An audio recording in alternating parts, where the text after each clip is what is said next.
What's going on YouTube? It's TH back again with another video, and today I'm giving you my predictions for the 5 open NFL head coaching jobs, and I even snuck one extra in there, but we'll talk about that at the end of the video. But here, I'm going to give you my predictions for who gets these head coaching openings and who lands the job. But ultimately, I do want to preface at the top, this is kind of just who I think should get the job, / who I think would make a good fit, versus trying to predict what's being said in certain closed door rooms, all that sort of stuff. It's hard to speculate. A lot of different teams with a lot of different interviews, so I'm just basically talking about what fits I think make the most sense. But let's waste no time. Let's jump right into it. Hopefully you guys enjoy, and if you do, be sure to hit that like button. If you're new around here, hit the subscribe button. And let's start by talking about the Houston Texans. The first two teams I kind of put next to each other because I think the head coaching hire could flip the other way around. Also, you're getting a little bit of a 2-for-1. I have put these in an order to which I would rank least appealing job to most appealing. So start with the Houston Texans, and it's nothing against like the city of Houston or what the Texans roster is. It's just like there's a lot of holes. You don't have that franchise quarterback in place. You're picking number 2 versus number 1. This just to me is the least appealing NFL head coaching gig open right now. But that said, there's a whole lot to be grown.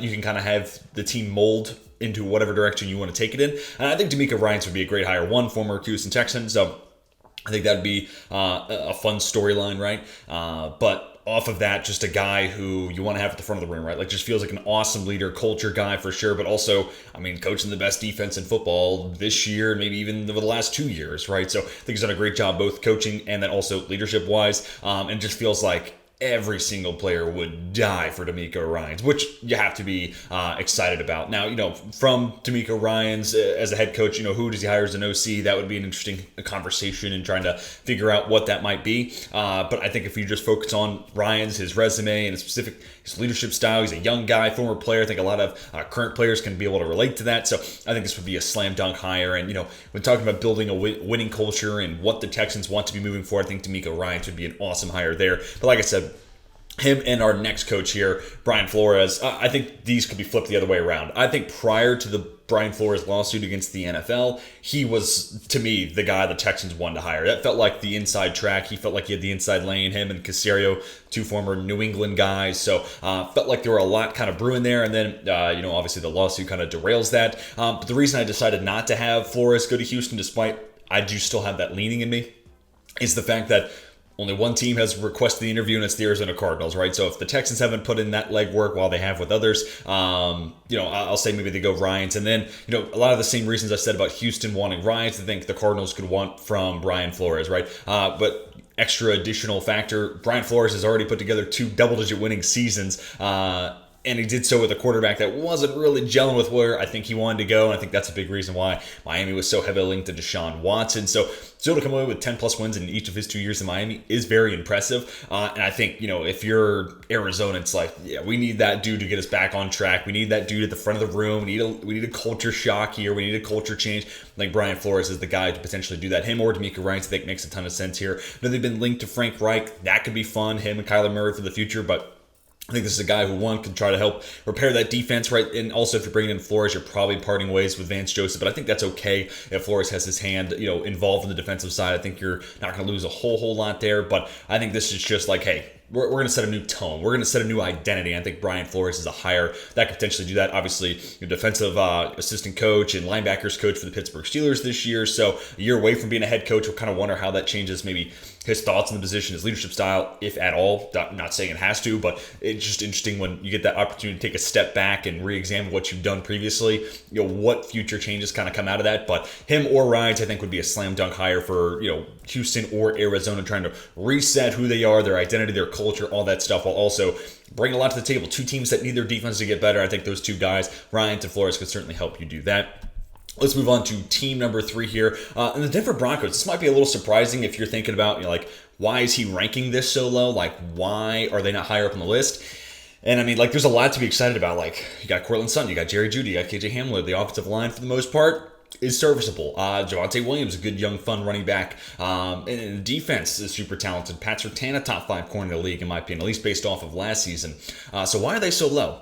I do not want to be the guy who's tasked with trying to revitalize Russell Wilson when I don't know if there is any sort of revive in his future, right? Like, I don't want to be the guy who's hired, you're going to fix Russell Wilson. And then it's like, well, that's just kind of an impossible task. So it's a little bit lower on the list because of that. And then because of that contract, too, there's going to be limited cap space moving forward. But I think there is a guy to do it. Dan Quinn is definitely one of them. Also, you go from, Nathaniel Hackett, never been a head coach, offensive line, to the complete opposite, right? Not only a guy who comes from the defensive side of the ball, but, been a head coach before, been to a Super Bowl as a head coach. And the biggest, compliment I can give Dan Quinn is that he doesn't just rest on, his morals. He doesn't have his ideology and he sticks to it. This is a guy who, after he lost that Atlanta gig, got the opportunity to kind of rebuild his stock in Dallas, and you've seen a lot more cover 2 looks, a lot more, 2 high looks, a lot more cover 4. He has been at the forefront of utilizing stunts and twists and generating pass rush at a higher percentage than a lot of other teams. So in a lot of ways, he's changed a lot of who you think Dan Quinn is, specifically from the defensive side of the ball. But also, you hear former players talk about it. He's just a great guy to have at the front of the room. And I think you saw Nathaniel Hackett. Maybe he's a good offensive mind, but he just was not necessarily a leader of men. Maybe he'll get another chance. Maybe he'll be able to change that rhetoric. But just felt like he wasn't the guy that the team was listening to, or the guy to motivate that squad. Dan Quinn, I think, could definitely be that dude. The one, I don't want to call it uncomfortable, but the one not ideal part about this is, like, if you bring in Dan Quinn, are you keeping a Jerry Evero as the DC? Or a Jerry Evero, excuse me? Probably not, right? Like, just because defensive-minded head coach. I mean, maybe. I'm not saying it's impossible, but it certainly becomes a little less likely than if they went out and, let's say they got Ben Johnson, he decided not to go back to Detroit, or if they hired a Ken Dorsey, or if they brought in a Jim Caldwell. All those guys, I think, would probably lean on Evero trying to stay. Dan Quinn, I'm not so sure. But get an experienced guy there. Also, a connection to Russell Wilson, both overlapping in Seattle. Quinn as the DC, Russ as the quarterback, of course. And the other unfortunate part about this, potentially, is the fact that this could mean, like, Brian Schottenheimer is your OC. I'd just like to see this team kind of aim a little bit higher, not try to go after the retread OC, but, Schottenheimer has had success with Russ, so if they do go down that route, I understand their line of thinking. But I think a lot of ways Dan Quinn makes a ton of sense. I think he would get this team back a little bit closer to where they're supposed to be. The OC hire would be a big part. And again, this comes down, do you think Russ can be rebuilt? I'm in the camp of saying probably not. I just don't know how much more. Sure, he can be better. He looked a little bit better over his last 2 weeks post Nathaniel Hackett, but how much the needle changes, I'm not sure it's a whole lot. Like, I don't think you're getting superstar Russ, so it's not a job that I'm super intrigued by, but I'd love to see how Dan Quinn would handle this situation. Moving on, next up, got the Carolina Panthers. I think Frank Reich would be an awesome hire here, a team that's looking to draft a quarterback early on in this year's draft. I always kind of felt like Frank Reich got the shaft of all shafts when he was in Indianapolis, because Chris Ballard had, I think, done a pretty good job building a roster with Andrew Luck as the nucleus, the guy right there at the center of it. The main gravitational pull of the roster was Andrew Luck. And Frank Reich was hired, and he was going to be the guy to, fully unlock that, take this team to a Super Bowl.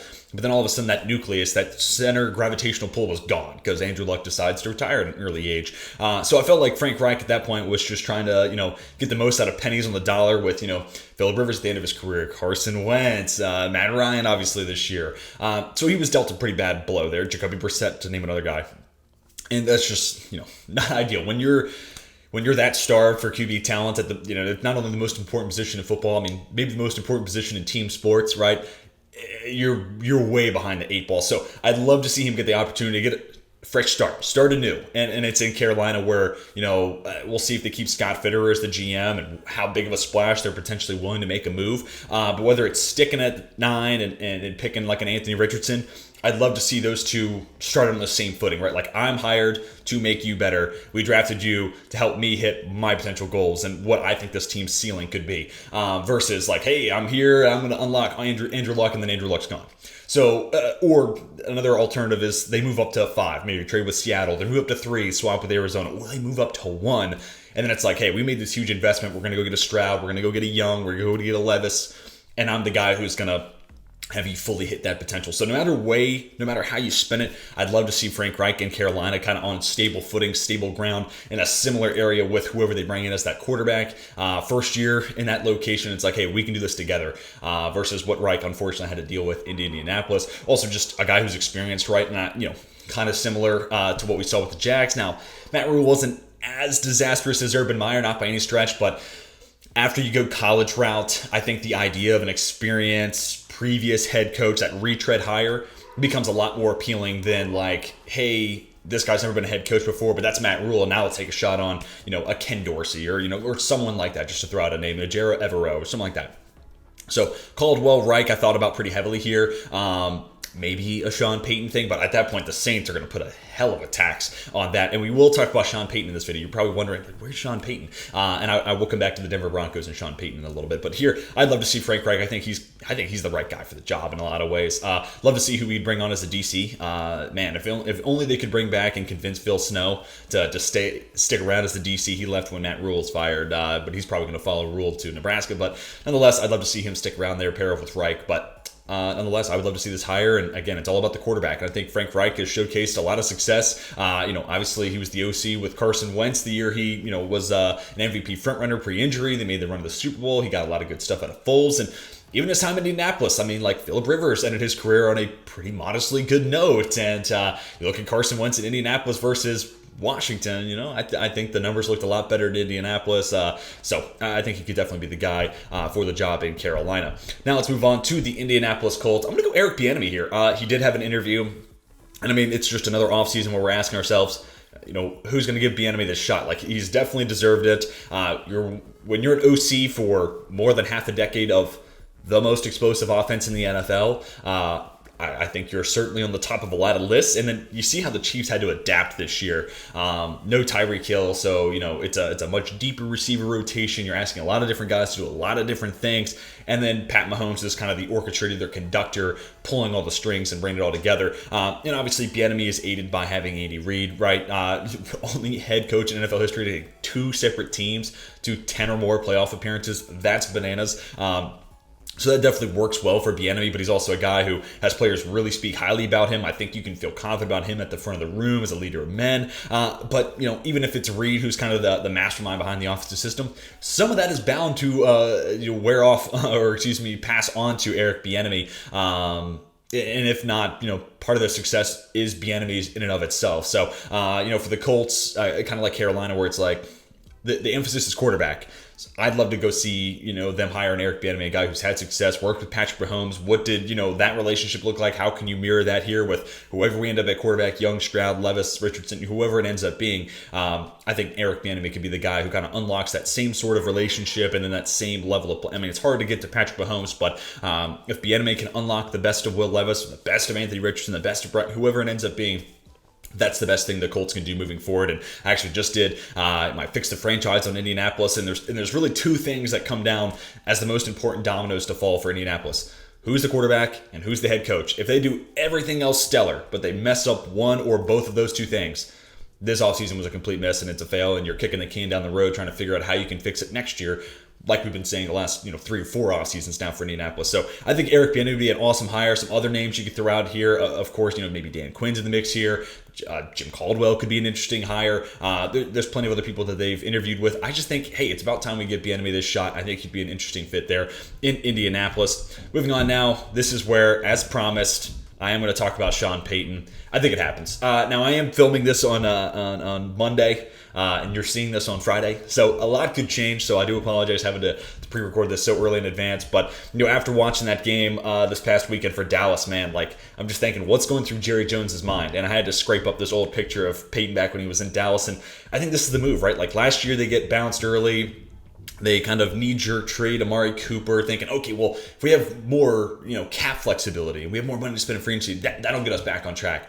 And obviously that didn't go anywhere. And if anything, they looked like they could really use an Amari Cooper in the game over the course of the weekend. So that would have been nice. And I don't think you can move on from Dak. I don't think that contract is in a situation where you can move on from that, despite how putrid he did look 2 of the last 3 games he played this season, which is definitely unfortunate. So to me, it's like, hey, Dan Quinn might take another head coaching job, so it's kind of a 2-for-1 hire. I could get Sean Payton, who's an upgrade over Mike McCarthy, and then he's going to bring in Vic Fangio as the DC. Well, if we're going to lose Dan Quinn, Vic Fangio, if he had a job right now, would be one of the best defensive coordinators in football. So the fact he doesn't have a job right now certainly makes him one of the best defensive coordinators you could hire right now. So Payton and Fangio, as a replacement to Dan Quinn and Mike McCarthy. I mean, that sounds kind of interesting to me. And, by the time you're seeing this again, a couple days in advance, that kind of sucks. But unless that could lead where this has already happened, or, Jerry Jones a couple times has said Mike McCarthy's job is safe. But I don't know. When you need to get over the hump, sometimes these small incremental changes make the world of difference. And I think Sean Payton is maybe even more than incremental upgrade over Mike McCarthy. So I do think this ends up happening. I've been saying this for a year now. I've been fully on this, conspiracy theory track. And I just think this is the guy that, I think this is the job Sean Payton's been kind of waiting for, right? Like, think about a situation that would make you want to leave New Orleans and, the cap hell they were headed towards, all the stuff they were going to have to do team building wise just to keep that team above water. He decides to step away, go into broadcasting. It's a cushy job. It's nice. You get paid a lot of money, get seen on TV, get to wear nice suits, yada, yada, yada. What's the job that gets him back into the sport? Dallas, the Cowboys, returning there where you were an assistant under Parcells. Like, all that kind of makes so much sense to me. So I think this is the spot and the place that he's trying to get a head coaching gig at. And I think Dallas, in a lot of ways, has kind of kept one eye on McCarthy, monitoring how he's doing it, and one eye on Payton, seeing where his interest might be for other jobs, this job in specific, all that stuff. But I do want to throw out one more alternative, just like how I talked about, hey, maybe you switch Flores and Ryans. I wouldn't be upset by that. If Sean Payton, let's just say, doesn't get this Dallas job, or if Jerry Jones is like, no, we are not firing Mike McCarthy, and like he says it in such a steadfast way and move forward in that direction, I think that'd be a little bit of a mistake, especially if you lose Dan Quinn. But nonetheless, if that were to happen, then Sean Payton to Denver, I think, does make sense. That would be my, my runner-up here for Payton. The tough part about it is I think George Payton has done a lot to earn control over the roster, and I think wherever Sean Payton wants to go, he wants, if not full control, a heavy voice at the table for when it comes to roster moves, free agency, draft, all that stuff. George Payton, man, he has waited 2 decades for a GM gig, and now he's got it. And after one, rocky offseason, but with 2 moves, hiring Nathaniel Hackett, trading and extending Russell Wilson, those were 2 moves that were generally seen as positive at the time they happened. So I think you have to take that into context and say, okay, well, George Payton got dealt a really bad hand. 2 moves that were pretty widely considered a win, ultimately didn't work out. And, who could have seen that coming? So do you really want to take away the thing that he's been looking for, take away that control of the roster? I don't know if you want to do that after just 1 year. But nonetheless, if Sean Payton is not going to Dallas and he is going to be a head coach next year, I think Denver is probably the next most likely spot. I do still hold out hope that maybe Arizona could be able to learn there, just so I can say I got it right. But that's going to do it for my head coaching hiring predictions. There's 5 openings, and I threw in a 6th team to talk about them. But let me hear your takes down below in the comment section. If one of these teams is your favorite team, who do you want to be the next head coach? I'd love to hear your insight and why you think that person is the right man for the gig, or right person in general, man, woman, whoever, for the gig. And if not, if you're just an NFL fan and you're interested to see, head coaching movements, let me hear your predictions down below in the comment section. And one final note, if you're interested in this, coaching sphere, I'm also really fascinated by, this person comes from this tree, disciple of this scheme, they're going here. Does that make sense? If you want to see me do something about the offensive and defensive coordinator hires and changes, I'd love to do that. I love talking about that stuff. I'm that level of a nerd. But if nobody wants to see it, then I can't really make that video. But if that would interest you, let me hear it down below in the comment section. If I get enough people saying that would interest them, then I will try to make that happen. But that's going to do it for me. Hope you all have a fantastic rest of your day. And until next time, my name is Tej, and I'm signing off.